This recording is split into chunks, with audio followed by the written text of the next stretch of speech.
Hi friends, ಎಲ್ಲರೂ ಹೇಗಿದ್ದೀರಾ? ಇದು ಒಂದು ನೆಕ್ಸ್ಟ್ ಡೇ. ಯಾವ್ಯಾವ ವೀಡಿಯೋ ಯಾವತ್ತಿಂದು ಅಂತಲೇ ಗೊತ್ತಿಲ್ಲ ನನಗೆ. ಯಾಕೆ ಅಂದರೆ ಆವತ್ತಿನ ವೀಡಿಯೋನ ಅವತ್ತೇ ಅಪ್ಲೋಡ್ ಮಾಡಿದರೆ ಈ ಥರ ಏನೂ ಗೊತ್ತಿರಲಿಲ್ಲ. ಯಾವತ್ತಿನ ವೀಡಿಯೋನೋ ಯಾವತ್ತೋ ಅಪ್ಲೋಡ್ ಮಾಡಿದಾಗ ನನಗೆ ಇದು ಯಾವತ್ತು ಮಾಡಿದ್ದೆ ವೀಡಿಯೋ ಅಂತ ಮಾತ್ರ ಗೊತ್ತೇ ಇಲ್ಲ. ಆದರೆ ನೆಕ್ಸ್ಟ್ ಡೇ ಅಂತ ಮಾತ್ರ ಗೊತ್ತಿದೆ.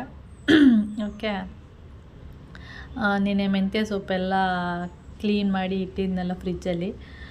ನೆಕ್ಸ್ಟ್ ಡೇ ತಿಂಡಿ ಏನು ಮಾಡೋದು ಅಂತ ಯೋಚನೆ ಮಾಡುವಾಗ ಆವಾಗ ಮೆಂತ್ಯ ಸೊಪ್ಪಿನ ಗೊಜ್ಜು ಮಾಡೋಣ ಅಂಥೇಳಿ ಪ್ಲ್ಯಾನ್ ಆಯಿತು. ಅದಕ್ಕೆ ಮೆಂತ್ಯ ಸೊಪ್ಪಿನ ಗೊಜ್ಜು ಮಾಡೋಣ ಅಂಥೇಳಿ ಇಲ್ಲಿ ಮಾಡ್ತಾಯಿದ್ದೀನಿ. ಹಾಗೆ ಸೊಪ್ಪನ್ನೆಲ್ಲ ಫಸ್ಟು ಫ್ರಿಜ್ಜಿಂದ ತೆಗೆದು ನೋಡಿದೆ. ಜಾಸ್ತಿ ಆಯ್ತಲ್ವ ಸೊಪ್ಪು, ಇಷ್ಟೊಂದೆಲ್ಲ ಹಾಕಿದ್ರೆ ಜಾಸ್ತಿ ಆಗಿಬಿಡುತ್ತೆ. ಅರ್ಧ ಹಾಕ್ಬಿಟ್ಟು ಅರ್ಧ ಇಡೋಣ ಫ್ರಿಜ್ಜಲ್ಲಿ ಅಂತ ನನಗೆ ಅನ್ನಿಸ್ತಾಯಿತ್ತು. ಆಮೇಲೆ ಬೆಂದರೆ ಎಷ್ಟಾಗುತ್ತೆ ಸೊಪ್ಪೆಲ್ಲ, ಎಷ್ಟಾಗುತ್ತೆ ಬೆಂದಾದಮೇಲೆ. ಅದಕ್ಕೆ ಇಲ್ಲ ಬೇಡ, ಎಲ್ಲ ಹಾಕೋಣ. ಅಕಸ್ಮಾತ್ ಏನಾದರೂ ಪಲ್ಯ ಅಂದರೆ ಆ ಗೊಜ್ಜೇನಾದರೂ ಉಳ್ಕೊಂಡ್ರೆ ಫ್ರಿಜ್ಜಲ್ಲಿ ಇಟ್ಕೊಂಡು ನಾಳೆ ತಿಂದ್ರಾಯಿತು ಅಂದ್ಬಿಟ್ಟು ನಾನು ಹಂಗೆ ಅಂದ್ಕೊಂಡು ಸರಿ ಆಯಿತು ಅಂದ್ಬಿಟ್ಟು ಮೆಂತ್ಯ ಸೊಪ್ಪಿನ ಗೊಜ್ಜು ಮಾಡ್ತಾಯಿದ್ದೀನಿ. ಇದಕ್ಕೆ ಈರುಳ್ಳಿ ಎಲ್ಲ ಜಾಸ್ತಿ ಹಾಕಿ ಮಾಡಿದ್ರೆ ತುಂಬಾ ಚೆನ್ನಾಗಿರುತ್ತೆ.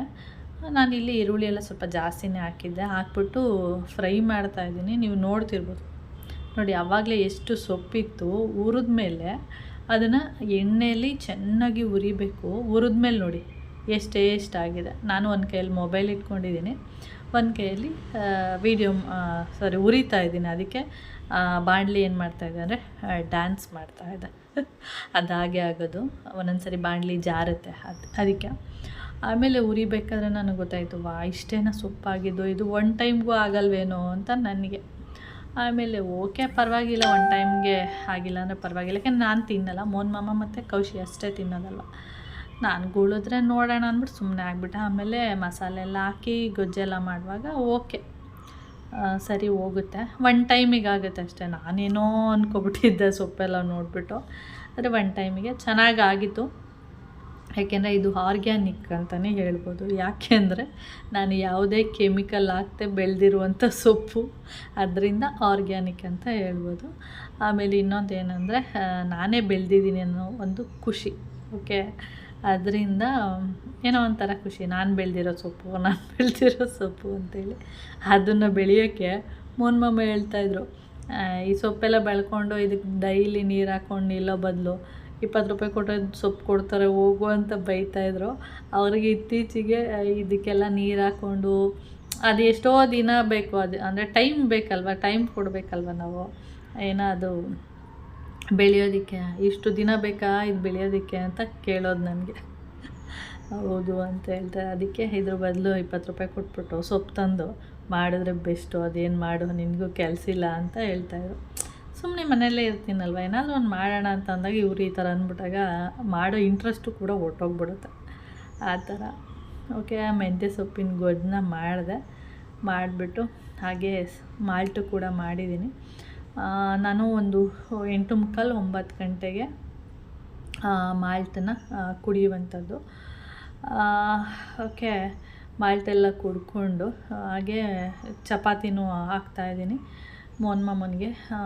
ಇನ್ನು ಚಪಾತಿ ಮತ್ತು ಮೆಂತ್ಯ ಸೊಪ್ಪಿನ ಗೊಜ್ಜು ಎರಡೂ ಕೂಡ ಚೆನ್ನಾಗಿರುತ್ತೆ, ಟೇಸ್ಟು ಕೂಡ ಹಂಗೆ ಇರುತ್ತೆ. ಯಾಕೆಂದರೆ ಮೆಂತ್ಯ ಸೊಪ್ಪಿನ ಗೊಜ್ಜು ಸ್ವಲ್ಪ ತಂಪು, ಬಾಡಿಗೆ ತಂಪು, ಚಪಾತಿ ಹೀಟು ಅಲ್ವಾ, ಅದರಿಂದ ಎರಡೂ ಸರಿ ಹೋಗುತ್ತೆ. ಆಪೋಸಿಟ್ ಕಾಂಬಿನೇಷನ್ ಅಲ್ವಾ, ಚೆನ್ನಾಗೇ ಇರುತ್ತೆ. ಆಮೇಲೆ ಮೋಹನ್ ಮಾಮಂಗೆ ಹಾಕ್ಕೊಡ್ತಾಯಿದ್ದೀನಿ, ಅವರು ತಿಂತಾಯಿದ್ದಾರೆ.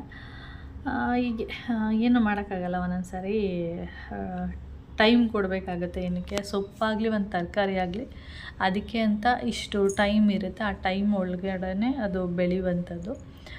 ಅಲ್ಲಿ ತನಕ ನಾವು ಕೂಡ ವೆಯ್ಟ್ ಮಾಡಬೇಕು. ಓಕೆ, ಮೋಹನ್ ಮಾಮ ತಿಂದ್ಬಿಟ್ಟು ಚೆನ್ನಾಗಿದೆ ಅಂತ ಹೇಳ್ತಾಯಿದ್ರು. ನನಗೂ ಸ್ವಲ್ಪ ಸಿಕ್ತು ಸೊಪ್ಪು, ಅದನ್ನು ನಾನು ಒಂದು ಬೌಲ್ಗೆ ಹಾಕ್ಕೊಂಡು ಆಮೇಲೆ ಟೇಸ್ಟ್ ಮಾಡಿದೆ. ಆಮೇಲೆ ಮಧ್ಯಾಹ್ನ ಒಂದು 12 ಗಂಟೆ ಆ ಥರ ಆಗುವಾಗ ಒಂದು ಚಪಾತಿ ಹಾಕ್ಕೊಂಡು ನಾನು ಕೂಡ ತಿಂದೆ.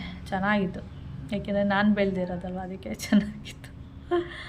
ಓಕೆ, ಅದಾದಮೇಲೆ ಇವಳು ದಿನ ಒಂದೊಂದು ಜಾಗನ ಹುಡುಕ್ತಿರ್ತಾಳಲ್ಲ. ಇವತ್ತು ಈ ಬ್ಯಾಗಲ್ಲಿ ಬಟ್ಟೆ ಅಂಗಡಿಗಳಿಗೆ ಹೋಗ್ತೀವಲ್ಲ, ಅಲ್ಲಿ ಬ್ಯಾಗು ಅದು ಕೊಡ್ತಾರೆ ನೋಡಿ, ಆ ಬ್ಯಾಗ್ನೆಲ್ಲ ಪ್ಯಾಕ್ ಮಾಡಿ ಒಂದಷ್ಟು ಬ್ಯಾಗ್ಗಳಿದೆ. ನಾವು ಅಲ್ಲಿ ಊರಿಗೆ ಹೋದಾಗ ಅಥವಾ ಎಲ್ಲೋ ಇನ್ನೊಂದು ಕಡೆ ಹೋದಾಗ ಏನಾದರೂ ಎತ್ಕೊಂಡು ಹೋಗ್ಬೇಕು ಅಂದರೆ ಆ ಬ್ಯಾಗಿಗೆ ತುಂಬ್ಕೊಂಡು ಹೋಗ್ತಾ ಇರ್ತೀವಿ. ಅದಕ್ಕೆ ಸುಮ್ಮನೆ ಆ ಥರ ಸ್ಟೋರ್ ಮಾಡಿ ಇಟ್ಟಿದ್ದೀನಿ.